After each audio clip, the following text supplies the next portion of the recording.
Hey, this is Andrew Hawnt. Welcome to Compendium, Stories by Andrew Hawnt. So this continues on from my project from last year to Compendium 2020, in which I wrote and published 52 new stories covering the genres of sci-fi, fantasy and horror. I didn't get to finish all the videos, but I did finish the project. All 52 stories were completed. They have been released as in ebooks, 4 ebooks containing 13 stories each. There'll be an omnibus version soon of that, of all 52 stories together. But I wanted to continue putting these stories out free here on my channel as the audiobook video hybrids that I've been offering. So this one is called Ryder, The Fall of Agent Zero. It is the debut of a secret agent, kick-ass sci-fi cyberpunk lady with the name of a real person. She's actually a relative of my wife. So there is actually a real Ryder out there being awesome. But don't tell anyone she's a secret agent, because I don't think she'd like that. But I do hope you enjoy this story. This is Ryder, The Fall of Agent Zero, kicking off a brand new series of Compendium stories. Thanks for checking it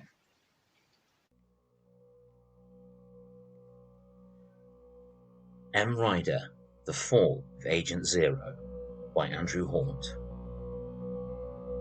The whole complex was alive with sirens, chaos, and the sound of approaching danger, just how Em liked it. Her boots pounded along the corridor at a steady pace, her eyes darting around her as she ran, finger on the trigger. She would take anyone who got in her way down without a second thought. Clad in her agency-issue black uniform that covered everything but her head, it was easy for her to dive into shadows, should she need to. However, time for subtlety had passed. Em arrived at the deck's blast doors and checked behind her. By the sound of shouting and approaching boots, she had about 7 seconds before the grey corridor was alive with searing plasma bolts from the weapons of Zero's troops. 7 seconds. She only needed 5. Em swiftly keyed the passcode into the door, then slammed the palm of her left hand against the bio reader on it. The fibers of the glove sections of her suit had been woven with the synthesized DNA of one of the soldiers currently chasing her. As long as that thug was alive, she could open doors. Heavy panels moved aside with a grind of hydraulics. The moment it was wide enough for her to slide through, she dived into the next section of the corridor and palmed the device on the other side of it. The doors closed again with a heavy sound. She thumbed the dial on the side of her gun and fired at the lock controls. The panel exploded in a flurry of sparks, killing the mechanism and earning her a few more seconds. She ran on. Horrible confidence was next. Agent Ryder, came the booming voice of the man known as Zero over the speakers set into the corridor walls. It's nice to have a visitor, but you should have let me know in advance. I could have ordered pizza. Zero, Em shouted back. I'm not in the mood for a quip-off. Do you mind? I'm here to shoot you in the head. Charming, answered the amplified voice, and after all I taught you. She arrived at the blast doors of the complex and keyed in the passcode. The light strip atop it went red. Access denied, said a mechanical voice on it. Passcode was being updated. Ah, Em sighed. Bit of a setback. Doors behind her began to open. She spanned to see powered wrenches dragging the space wider. Shooting the terminal hadn't bought her as much time as she'd hoped. Within a few more seconds, the doors would open wide enough for troopers to start through. Each brandished a plasma rifle, but nobody fired. Em faced them, training her gun on them. She would be killed if they opened fire, but she would take as many down with her as she could if that was the case. Hold your positions, said Zero over the speakers. Agent Ryder is here to kill me because of what we're doing, my friends. He's acting on the orders of Agency High Command. Do you think she believes in what the agency stands for? No, Zero, came the unified response. The eyes of the soldiers were visible behind their shock lenses. Each wore the glazed expression of mind control. And do zombified hired guns believe in what you stand for? Em shouted, the speakers closest to her. Are they here of their own free will? No answer. Em smirked. Thought not. Trooper Eric Kincaid, step forward, demanded the disembodied voice of his leader. The trooper did so, as though sleepwalking. His eyes were unfocused, his gun hand hung at his side. This man is the one your suit has copied, said Zero. Because my network shows him as alive and active, you've been able to gain access to almost everything. I'm impressed. Should I be flattered? M sneered. All I see here are slaves working for a maniac who should know better. You enjoying goading me? Yes, Zero said flatly. Then, Trooper Eric Kincaid, raise your gun to your mouth. Kincaid moved his visor up and slid the barrel of his rifle between his lips. No, M cried out. Don't do this, Zero. You don't need to demonstrate. Don't, I get it. Trooper Eric Kincaid, kill yourself. Kincaid fired. White-hot plasma exploded from his rifle. The back of his head disintegrated in an explosion of gore, showering the soldiers behind him with blood and thick gobs of ravaged brain meat. His corpse collapsed to the floor. Your skeleton key is broken, croaked Zero from his hiding place.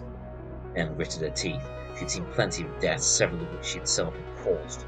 Seeing an innocent man forced to blow his own head apart made her hatred of Zero burn even brighter. The soldiers backed up. They left Kincaid's dead body there with her. M watched them reseal the huge doors at the end of the corridor. As the doors closed, his lights flickered and fell to darkness. The sound of gas fell, and within moments M's head began to spin with a dizzy spread of tranks. She fell into the darkness surrounding her and was unconscious before she hit the floor. Water was tossed over Em. She came to with a yell, instantly trying to throw a punch at the man before her. The shock of realizing she was attached to a chair and bound at the waist and ankles by a network of electronic restraints only made her angrier. Agent Zero sat the water jug back on the metal table beside him. A slim tablet computer sat by it.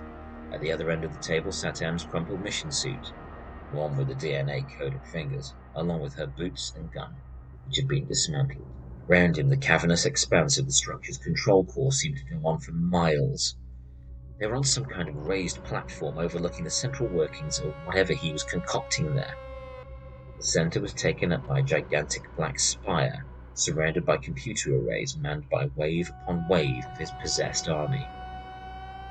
Em quickly forced herself to focus and take in the exits, the walkways bolted to the walls, the ventilation shafts, and the visible machinery around the strange obelisk. Forklifts were parked in a row. She could see one driving further away, unmanned. She looked down and was relieved to see she was still wearing something. The white blouse, dark braces, and black trousers had been useful earlier in the day, when she'd been posing as an office worker at Zero's front company. They weren't much use now, but at least she wasn't naked. It was always hard to blend in anywhere like that. Her bare feet were cold, and she made herself a promise that her boots would be the first thing she grabbed once she figured out a way to get free, even just to kick Zero's teeth in more effectively. Em couldn't figure out what was around her neck, but she wouldn't bet it was good. So, trank gas is the only way you can get a girl to hang out with you, not really the mark of a gentleman, is it? Zero grinned beneath the rim of his stupid black fedora. Interplanetary terrorism was bad enough, but there was no need for the damn hat. You've been a thorn in my side ever since you tricked your way into the academy and they saw you as some kind of prodigy. You were hard to train, hard to deal with, and even harder to like. You are honestly a worthless little parasite. You always had an aptitude for trickery and violence, but in this case, the pupil will never surpass the teacher. Em grimaced at Zero's angular features and squinty eyes. She wanted to stab the bastard right in the chest in his expensive suit. Let me out of this and we'll see who gets surpassed, old man. Zero just smiled back, bit of the tablet, woke it up with a thumbprint and swiped to control. A violent, shuddering pain rocked Em's body, making her convulse against her restraints. It only lasted a few seconds, but this may well have been an eternity. Let me consider the lengths you've gone to in order to find this place. Infiltrating my organization at a remote level, data theft, eavesdropping, bribery, destruction of property, killing. You did pay attention to the training I gave you after all. I understand why the agency sent you your people. Our history is well documented, as is your hatred of me. You know why that is, Zero? Her name was Becky. Your sister's death was a terrible tragedy, Em. In a situation like that, there will always be collateral damage. You shot her in the head while using her as a meat shield to get away from the agency and everyone you betrayed. You sold our secrets for your fortune. Zero gave her another jolt. She screamed this time, but the zombified workers paid her no heed. The chair shuddered closer to the table. The thing you always lacked when I was your teacher was a sense of direction. I succeeded because I knew I would. You never had that. Too busy taking chances and letting fate decide the outcome. Served me well so far, Em sneered. She slammed her feet against the floor, praying her weight was enough to shift the chair. Pushing hard, and suddenly, Em lunged forward at the table, aiming right at it. She knew Zero would give her another joint with the neck restraint, and she counted. The pain of the electric charge came again, but this time Em focused as hard as possible on her momentum. She crashed into the table, pain blossoming in her shoulder and forehead as it knocking the water jug over and drenching her. She knew she was either about to die or get free. Go on then, Fate. I dare you. The neck brace sparked and smoked, shorting out as it overloaded. It snapped open and fell from her before she hit the ground at the table. Her other restraints opened and fell along with it. There was no time to think about how much pain she was in. Em, soaked, half delirious with pain and fatigue, grabbed her gun by the barrel. She forced her legs to work and stood as Zero lunged at her, using the tablet as a blunt weapon.